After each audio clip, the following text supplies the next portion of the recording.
Hey up creatives, I hope this video finds you well and fired up for your next bit of monoprint project inspiration.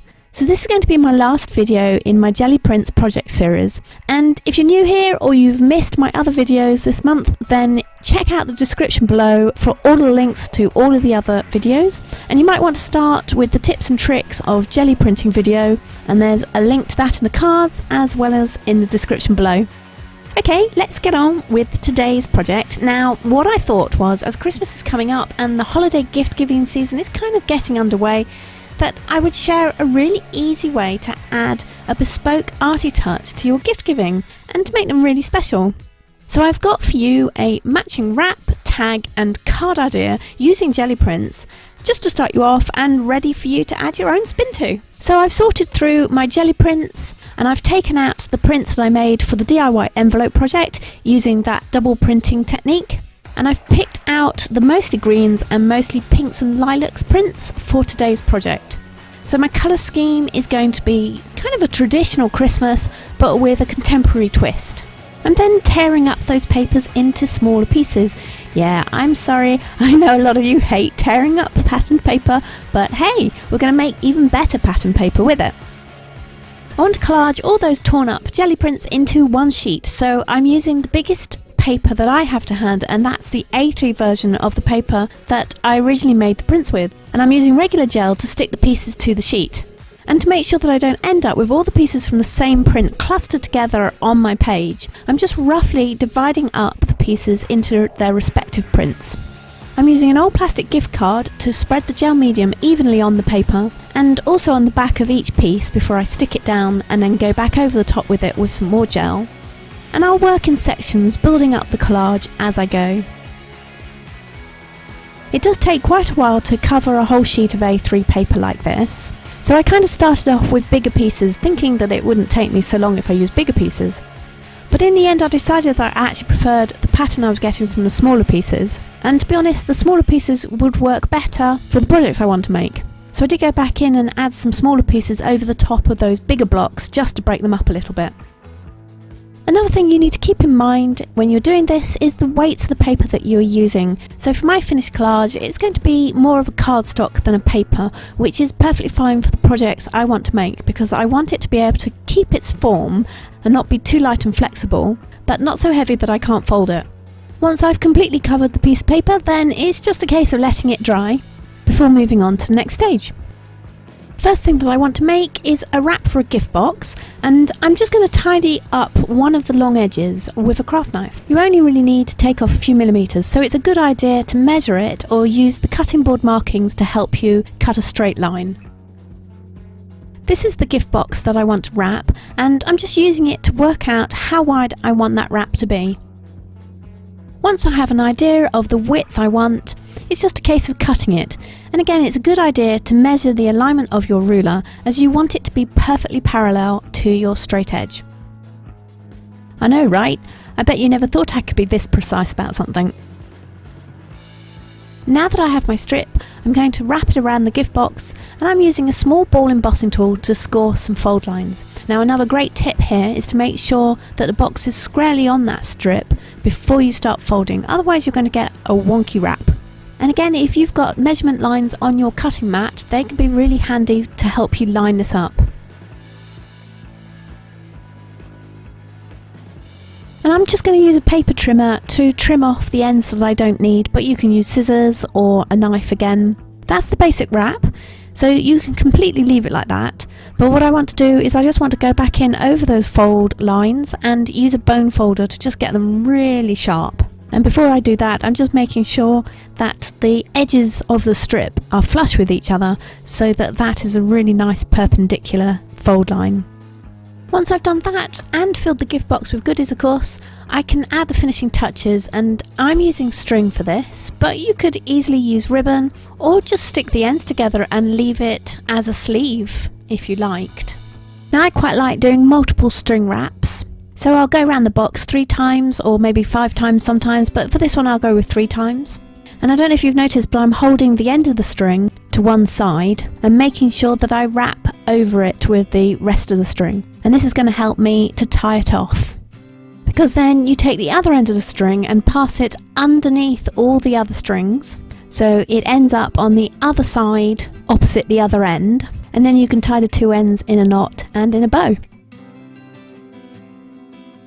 For project number 2, I've cut a very simple tag from Kraft cardstock, and I'm just using it to measure out how much of the Gelli print cardstock I need, and then I'll just roughly cut that out before trimming 2 of the edges with the paper trimmer. And this is going to help me to align that patterned paper on this tag.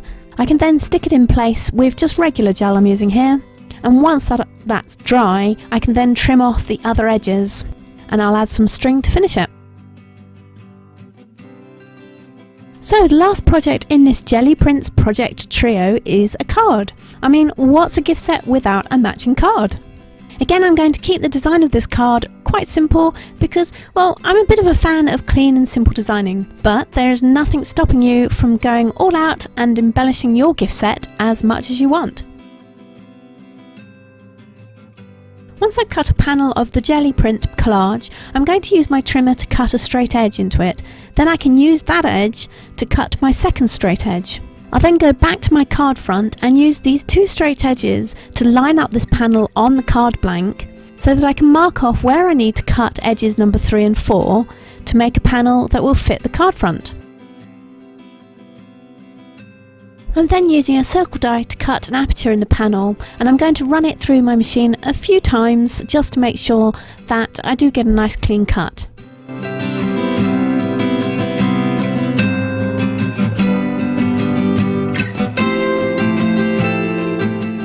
So I thought I'd make some stars to fit the aperture, so I'm just sketching those out now. And I don't want them to be too symmetrical, so I'm going to give them a bit of character, so they're going to be a little bit lopsided and elongated in places. So basically they're not going to be perfect, but that's how I want them. So how many of you are card makers, or have been card makers, or do a little bit of card making? I would love to hear, so tell me in the comments below. So I don't know if you guys know this, but I started my creative career as a card maker. And I write articles for card making magazines, craft magazines, as well as art magazines as well. Now if you only know me through my YouTube channel, then you've probably only known me for my art and mixed media stuff, because I've only done a couple of card videos so far.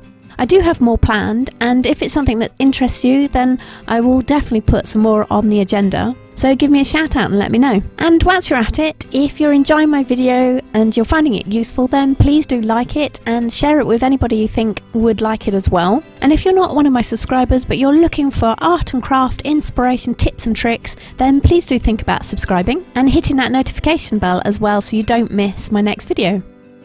And if you are one of my subscribers, hey guys, thank you so much for coming by and watching my video again. It's really great to have you on board, and I've been loving all of the feedback you've been giving me, as well as what you've been up to and what you've been using as well. I can't tell you how much I appreciate it. You know, sometimes you're creating and you feel like you're in a vacuum, but then you do something like this, you put videos out there and people respond to them, and it's amazing.